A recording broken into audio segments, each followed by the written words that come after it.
भाषाओं की विविधता ही भारत की असली पहचान है और इसी पहचान को सहेजने और संवारने का काम किया है भारतीय मातृभाषा अनुष्ठान ने, जहां पर 2 दिवसीय भारतीय मातृभाषा आख्यात्र का आयोजन किया गया, जिसमें देश भर से कई सारे साहित्यकार और भाषाविद यहां पर एकजुट हुए हैं, जिसमें मराठी, बांग्ला, तेलुगु, तमिल और कन्नड़, साथ में हिंदी जैसी भारतीय मूल भाषाओं के रिश्ते और उनके योगदान पर मंथन किया जाएगा।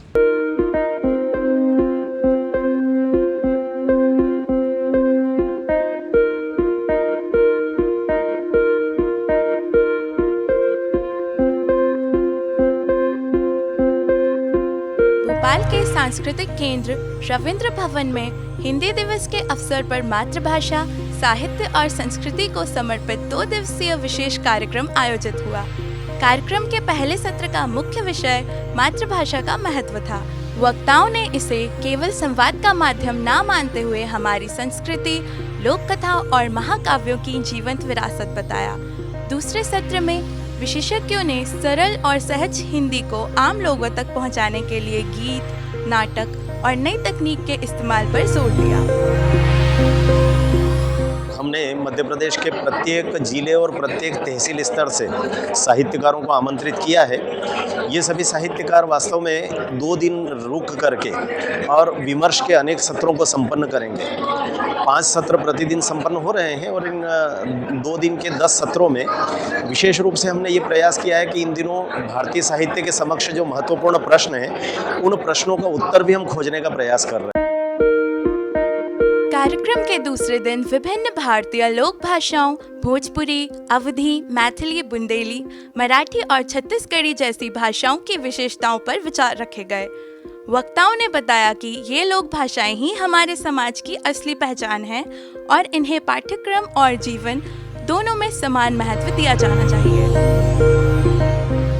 जैसा कि आपको पता है कि हिंदी प्राकृतिक पाली अपभ्रंश से होती हुई संस्कृत के बाद हिंदी का रूप बनी, और आज हम जिस हिंदी को देख रहे हैं वो खड़ी बोली लगभग हम लोग को विलुप्त होती दिख रही है। जो लोग भी हिंदी पढ़ते हैं या हिंदी को जानने पहचाने वाले लोग हैं, उनका ऐसा मानना है कि हिंदी के आगे कोई भविष्य नहीं है। अगर हम हिंदी को चुनते हैं तो हिंदी को लेकर के अपना विकास नहीं कर सकते, लेकिन ऐसा नहीं है। हिंदी मात्र एक भाषा नहीं है, हिंदी एक वैज्ञानिक भाषा है, हिंदी एक प्रायोगिक भाषा है। अगर हम इसका उपयोग करें और अगर इसको अपने जीवन में बनाएं और सरकार अगर इसमें समर्थन करे, जैसे कि मध्य प्रदेश सरकार ने अभी एक अहम भूमिका चलाई है, जिससे मतलब MBBS की पढ़ाई, इंजीनियरिंग की पढ़ाई भी हिंदी में हो रही है, जिससे क्या है विद्यार्थियों को अपनी मातृभाषा में पढ़ने का अवसर मिलेगा और हो सकता है वो एक भविष्य में बहुत आगे अच्छा नाम करे और विश्व में हिंदी को एक अलग पहचान दे। कार्यक्रम में भाषा और साहित्य के क्षेत्र में उत्कृष्ट योगदान देने वाले देश विदेश से आए 10 मूर्धन्य साहित्यकारों को राष्ट्रीय हिंदी भाषा सम्मान से सम्मानित भी किया गया।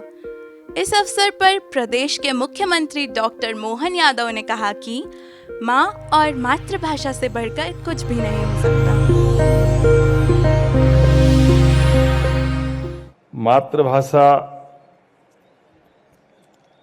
हमारे लिए खास करके कई प्रसंग कई प्रकार से है, और सच में हिंदी के लिए सभी भाषाओं के साथ दुनिया के अंदर ऐसा कोई देश नहीं जहां पर सर्वाधिक बोली और भाषा बोली जाती है, वो एकमात्र देश भारत है। जोरदार अभिनंदन अपने देश के लिए। 2 दिवसीय इस सार्थक कार्यक्रम का समापन इस निष्कर्ष के साथ हुआ कि मातृभाषा केवल संवाद का माध्यम नहीं, बल्कि हमारी संस्कृति, साहित्य और पर्यावरण से जुड़ी एक जीवंत धरोहर है। यह कार्यक्रम इस बात का एक स्पष्ट उदाहरण है कि हमारी भाषाओं को संरक्षित और प्रोत्साहित करने के लिए ऐसे ही सार्थक प्रयासों की आवश्यकता है। यह आयोजन सिर्फ भारतीय भाषाओं पर चर्चा नहीं है, बल्कि भारत की उस ताकत का जश्न है जो हमारी विभिन्नताओं में छिपी हुई है। जिस प्रकार अलग अलग सुर मिलकर एक मधुर संगीत को गढ़ते हैं, उसी प्रकार अलग अलग भाषाएं मिलकर भारत की साझा संस्कृति का निर्माण करती हैं। कैमरा पर्सन मिधा साहू के साथ हर्षित तिवारी, लेक्सिक लाइव, भोपाल।